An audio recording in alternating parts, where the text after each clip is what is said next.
For the second time in less than a month, a Montreal police officer has been granted an unconditional discharge despite having been pleading guilty to criminal offenses. Today, Amir El Alfy found out that he was granted the unconditional discharge that he was hoping for in a case where he admitted he took a cell phone during a student protest in 2012 and never reported it. Ironically, it turned out to be a cell phone that belonged, or an iPhone that turned out to belonged to one of his colleagues. He never reported it. And during an internal Montreal police investigation, the Montreal police also learned that he had arranged for a large order of erectile dysfunction pills like Viagra and Cialis, and to have them delivered to his home.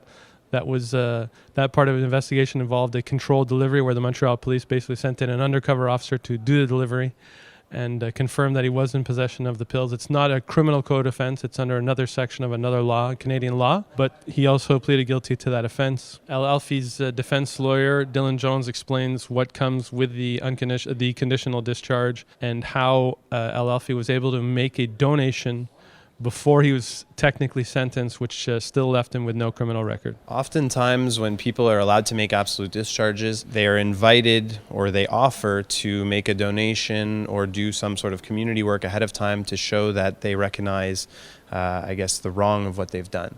When we were pleading this case, the Crown did ask for a $1,500 fine, but we had already suggested at that point that if the court was going to accept an absolute discharge, that Mr. El Alfy would be willing to make that donation ahead of time to show that he is basically remorseful for what's been done and that he wants to give back to make up for that. It's a chance for him now to turn the page and move on. It's been 4 years that he's been in this situation, suspended from work, no pay, gone through the gamut of several court dates and a lot of media attention. So to put this all behind him is really good.